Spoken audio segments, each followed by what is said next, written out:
Columbia Workshop presents Madame Curie.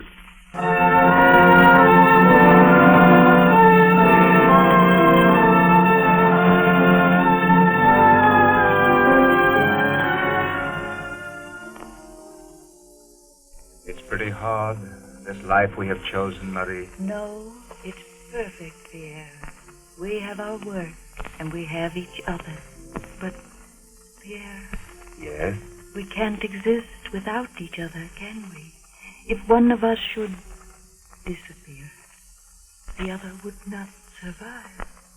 You are wrong, Marie. Whatever happens, even if one has to go on alone, like a body without a soul, one must work just the same. Yes, I was forgetting. In science, we must be interested in things, not in persons.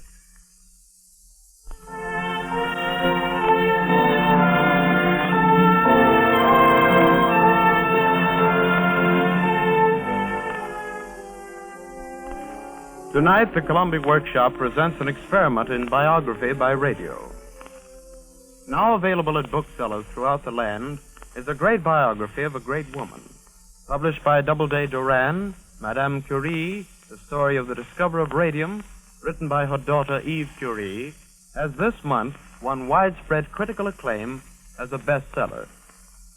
In a single half hour, no radio program can adequately present either an entire life story nor describe as intricate a scientific phenomenon as radioactivity, to the study of which Madame Curie devoted her life.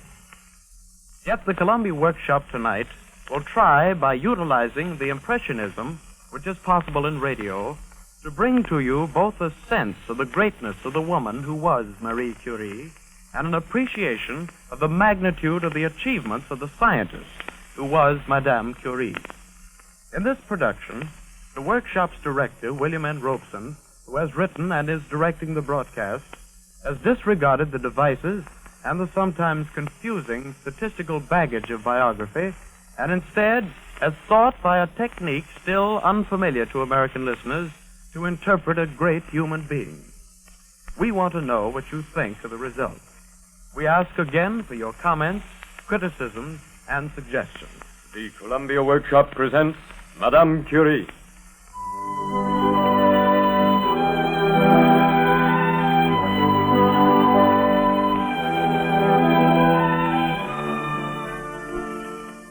The life of Marie Curie contains prodigies in such numbers that one would like to tell her story like a legend.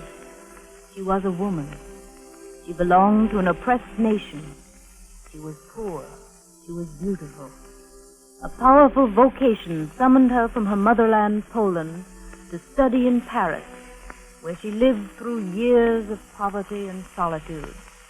Then she met a man whose genius was akin to hers. Oh, I feel so good. So good. There's nothing like a day in the country to sweep the cobwebs out of your brain. Yes, and get your brain nice and clear so you can put more cobwebs in it. Mathematical cobwebs to spin out all over those examination papers next week. You'll pass. Top of the list again, I'll wager. I hope so. Of course you will. Would you like some tea? Love it. I'll have some ready in a moment. What are you giggling about? I was just thinking about that day I first met you at the dear Kowalski, and how frightened I was of you. Frightened? Well, impressed to be talking to such a famous scientist. Uh-huh. And now? And now I'm proud that scientist is my friend. Oh, Pierre, this spring has been such a happy one. Yes, Marie, it has. And it will be over so soon. Examinations next week, and then back home to Washington. But you're coming back in October. Promise me that you will come back. Now, you know what I told you that afternoon we met. There's work for me in Poland. My father to care for, a position in a girls' school. But if you stay there, you can't possibly continue your studies. You have no right to abandon science now. Well, I should like to come back, Pierre, very much. Marie, you mean that? Yes, Pierre, I do. Then, Marie, you must come back. You must go on with your work. We can work together. We? Oh, don't you see, Marie? to have found someone who thinks as I do, who feels about science as I do, someone whose intelligence I can respect above all others. I love you, Marie. I want you to marry me.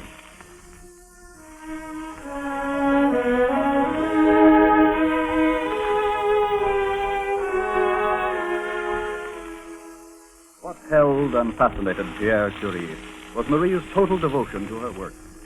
It was her genius, he felt. It was also her courage and nobility. This graceful girl had the character and gifts of a great man. He would win the girl, the foe, the physicist. Three persons who had become indispensable to him. By words of reason, by words of tenderness, by the deep, irresistible charm of his very presence, Pierre Curie gradually made a human being out of a young hermit. By the following spring, he had capitulated. In July, they were married.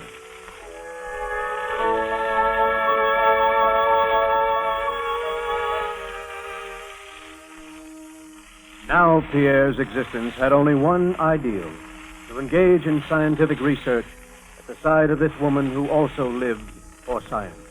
Marie's was a harder life because to the obsession of work was added the humble and tiring tasks of womankind.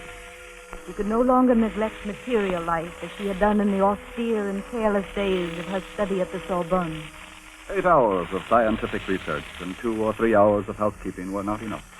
In the evening, Marie Curie sat down at one end of the whitewood table and became absorbed in her preparations for a fellowship competition.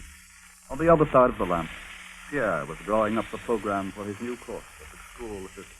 Often when she felt her husband's fine eyes upon her, she lifted her own eyes to receive a message of love and admiration.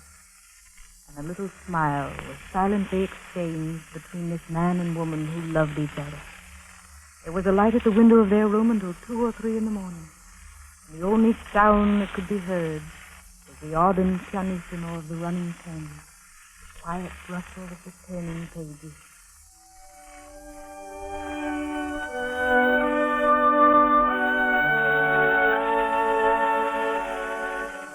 By the end of her 6th year in Paris, Marie Curie had acquired 2 university degrees, a fellowship, and a husband, had produced a monograph on the magnetization of tempered steel, and had given birth to a beautiful baby girl.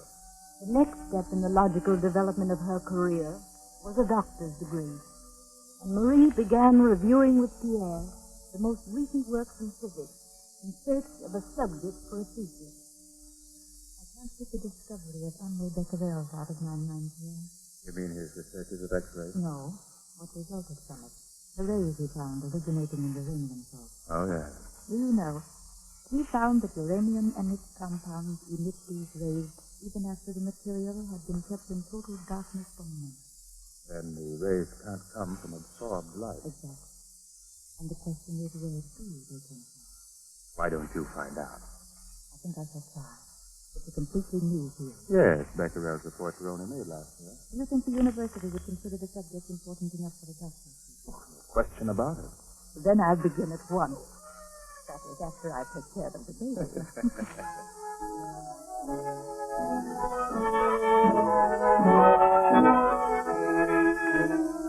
Established in a makeshift laboratory in a damp storeroom on the ground floor of the school where Pierre taught, Madame Curie set out on her great adventure.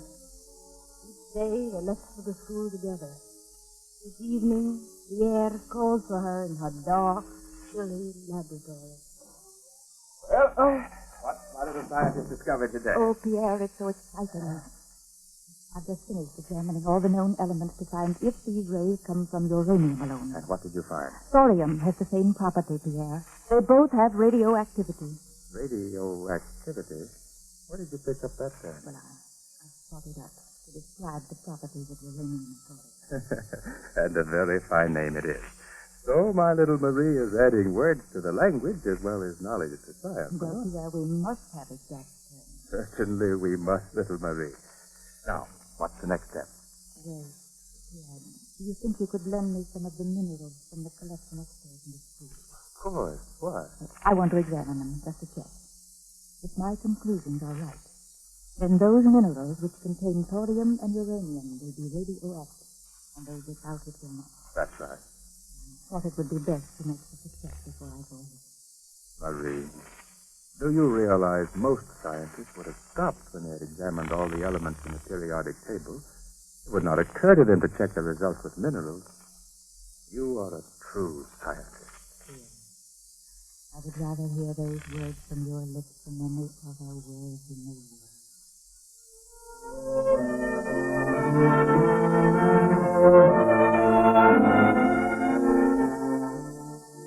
Experiments with minerals confirmed Madame Curie's prediction. Those that did not contain uranium and thorium did not show any radioactivity. But those that did contain the radioactive elements showed something amazing. I can't understand it, Pierre, but I'm afraid to. The radioactivity of those minerals containing uranium or thorium is much greater than should be produced by the quantity of thorium or uranium present in the sample. Have you checked your experiment? Oh, yes, over and over again. There is only one conclusion I can come to. What is that? I hesitate to speak the word, Pierre. Those minerals, those specimens of pitch blende, contain a substance which is much more radioactive than either uranium or thorium. What is it? Remember, Pierre, I have already tested all known chemical elements. Then those minerals contain a new element. That is what I didn't guess. I think I've located the source of the new element. I'm not surprised. It is what I would expect of you. Oh, Marie, I'm so proud. Oh, but my dear, all I have is the evidence of the new element. I haven't found it yet. There's much more work to be done. Marie, would you let me help you? But you are helping me, my dear. You've always helped What do I mean here in the laboratory, working with you? This is important. me. But what about your own work in crystallography? That's nothing compared to the work you are doing. Yeah. You must not ask me to let you help me, Why not? my dear. Rather, I must ask you. Yeah. Will you help me?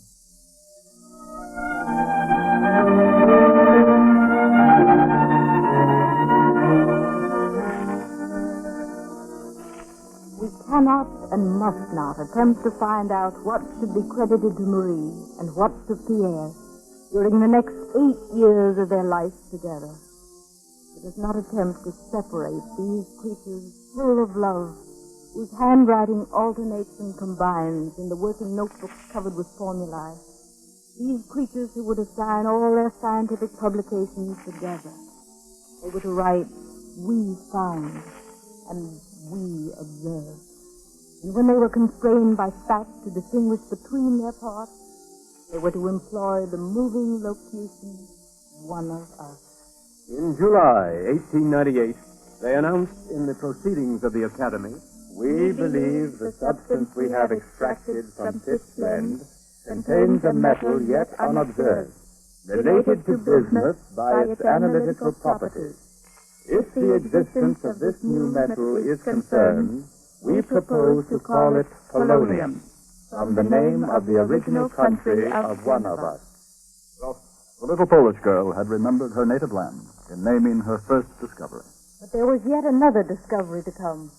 For the Curies had found that their pitch blende seemed to contain not one, but 2 radioactive substances. 6 months later, the proceedings of the Academy of Science carried another joint announcement. The various reasons we have just enumerated lead us to believe that the new radioactive substance contains a new element to which we propose to give the name of radium. But no one had yet seen radium. Scientists were unwilling to embrace a concept of spontaneous radiation, which upset the fundamental theories upon which their thinking had been based for centuries. Queried the physicist, How do you explain this radioactivity? questioned the chemist. Show us some radium and we will believe you. You have not even given us the atomic weight for it yet. For 4 years, Pierre and Marie Curie worked on the proof science demanded. 4 years of hard physical labor, of delicate laboratory experiments, reducing by process after process tons of the pitch blende ore which hid the precious element they knew it possessed. To think, once I believed that the radium content of pitch blende was 1%. I doubt now that it contains a gram to ton. This work is too much for you, my little Marie. Your cough is worse again. Oh, no, it's all right. Just the gas from these smelting basins irritates my throat, I suppose. It's a pretty meager life I've let you in for. It's perfect, Pierre. We have our work, and we have each other. But, Pierre... Yes? We can't exist without each other, can we? If one of us should disappear, the other could not survive. You are wrong, Marie. Whatever happens, even if one has to go on alone, like a body without a soul, one must work just the same. Yes, I was forgetting. In science, we must be interested in things, not in persons. Pierre, I wonder what it will be like, what it will look like. What? Our radium. What form do you imagine it will take? I don't know. I should like it to have a very beautiful color, Pierre. Kilogram by kilogram, Marie treated the tons of pitch blende sent to her from Bohemia. With a terrible patience, she was, every day for 4 years, a physicist, a chemist, a specialized worker, engineer, and laboring man, all at once. Nearly 4 years after she had begun her quest, Marie Curie succeeded in preparing a decigram of pure radium and had determined its atomic weight at 225. Here was the proof. Radium now existed. That night, Marie and Pierre were irresistibly drawn back to the laboratory they had left but a few hours before. Just a moment. I'll get a light. No, Pierre. No. Don't light the lamp. Why? You remember that day when I said I should like radium to have a beautiful color? Yes? Look. It is something better than a beautiful color. Why, it glows in the dark like something alive. Like a great firefly. Come, Pierre. Let us just sit here and look at it.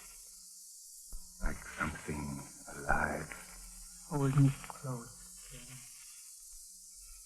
Pierre. Prodigious radium. Its rays were 2 million times as strong as those of uranium. It spontaneously produced an emanation, radon, which destroyed itself even when enclosed in a glass tube. It gave off heat. It made an impression on a photographic plate through thick black paper. Its rays penetrated every substance but lead.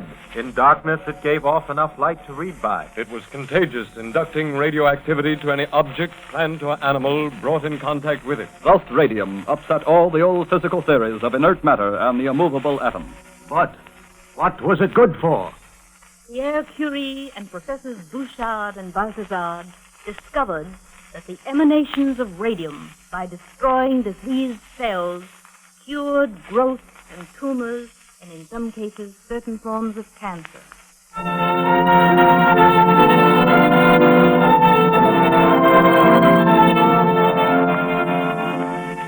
A few months later, Marie Curie received the compensation for which she had discovered radium, the degree of Doctor of Physical Science, awarded with very honorable mention. 6 months later, the Academy of Science in Stockholm, in solemn general meeting, announced that the Nobel Prize in Physics for 1903 had been awarded half to Henri Becquerel and half to Pierre and Marie Curie for their discoveries in radioactivity. Overnight, Pierre and Marie Curie became the rage. Fame breaking about their heads like a hurricane stunned the two quiet scientists and stripped them of the privacy in which they had worked. Gone were opportunities for silence and meditation. An interview for the London Times, Madame Curie. Could you prepare just a brief article for us, Monsieur Curie? Why don't they let us alone, Pierre? How can we work in the midst of so much hubbub? We'll have to do the best we can. At least the money we get for articles and lectures pays for new materials and young men to help us. But I'm so tired. There's so much work to be done, and all these people leave us no time to do it. I want to be free to work now, because soon I shall have to stop for a while. Why, Marie? Why? Is your cough worse? No. Don't you remember that in 5 months? Oh, yes. I had forgotten. The Curies are a great little couple.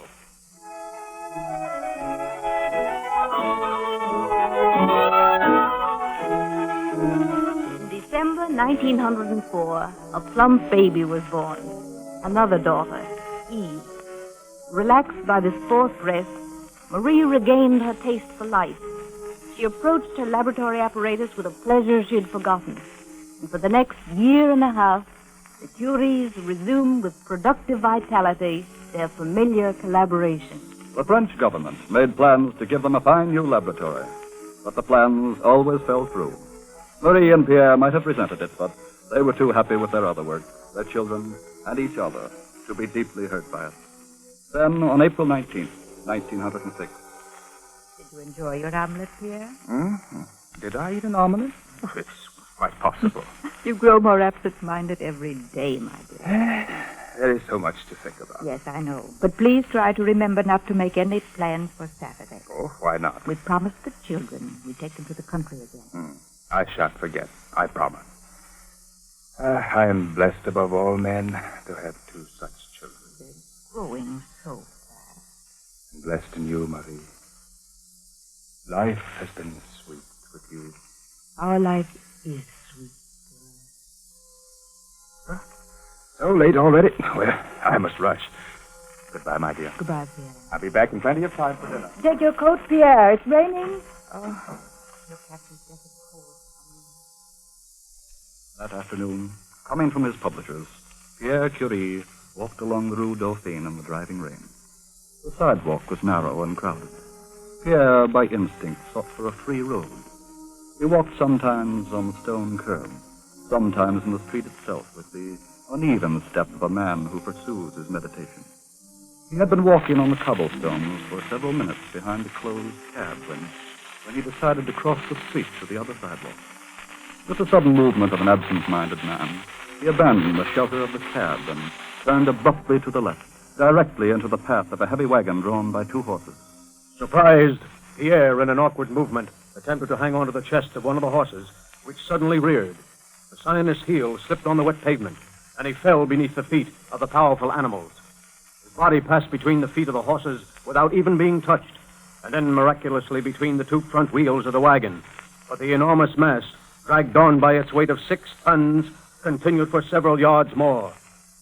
The left back wheel encountered a feeble obstacle which it crushed in passing. A forehead, a human head. The cranium was shattered, and a red, viscous matter trickled in all directions in the blood. The magnificent brain of Pierre Curie.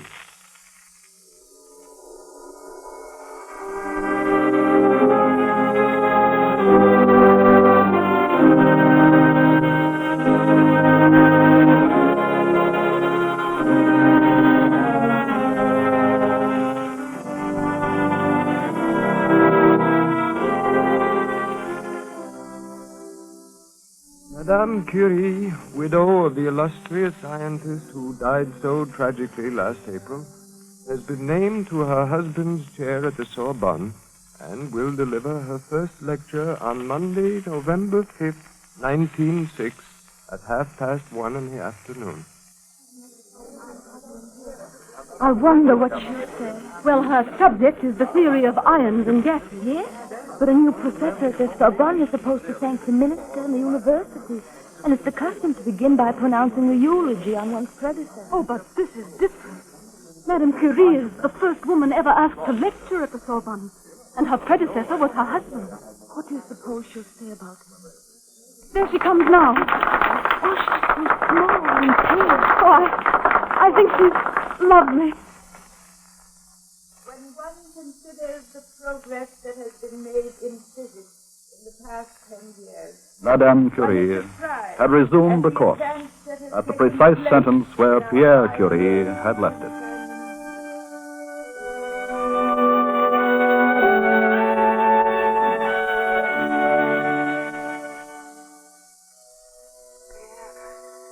We can't exist without each other, can we? If one of us should disappear, the other would not survive. You are wrong, Marie. Whatever happens, even if one has to go on alone, like a body without a soul, one must work just the same. Yes, I was forgetting. In science, we must be interested in things, not in persons.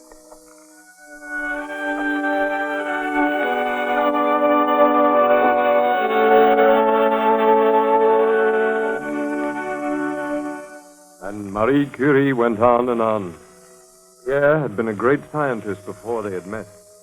Their collaboration defies individual identification.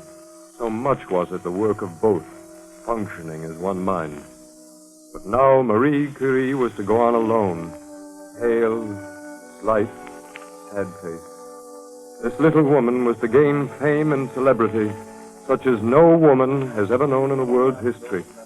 And yet, for the next 28 years of service to science, Marie Curie probably was never fully conscious of the greatness that was hers. Benjamin Franklin Medal, second time winner of the Nobel Prize in 1911, member extraordinary of the Royal Academy of Sciences, honorary member of the Royal Institution of Great Britain, foreign member of the Chemical Society of London, corresponding member of the Batavian Philosophical The list is long. honorary member of 8 the prizes, Society of 16 medals and decorations, 105 honorary titles, showered upon this magnificent woman by a grateful and admiring world. She died in 1934, finally a victim of the radium she had discovered. A year later, the book which Marie had finished before disappearing brought her last message to young lovers of physics. At the Radium Institute which she had founded, the enormous volume was added to other scientific works in the light-filled library.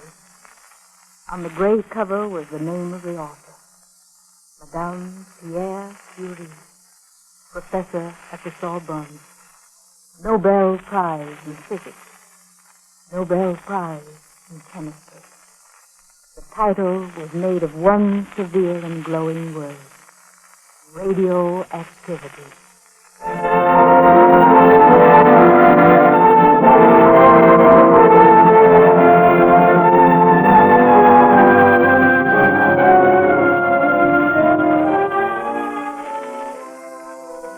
You have just heard a radio interpretation of Madame Curie, a biography of Eve Curie, published by Doubleday, Duran and Company, and now available at bookstores from coast to coast.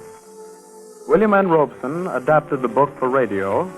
Miss Anne Bowley played the role of Madame Curie. Mr. House Jameson the role of Pierre Curie.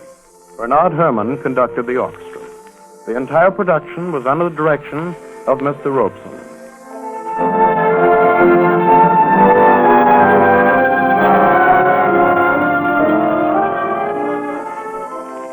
The Columbia Workshop has employed in this broadcast a technique of radio presentation unfamiliar to American listeners.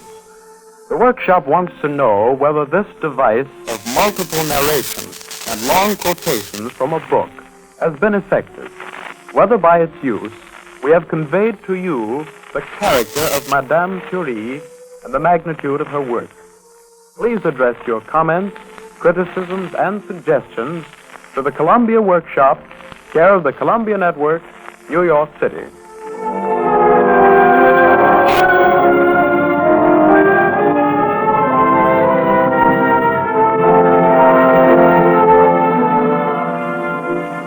This is the Columbia Broadcasting System.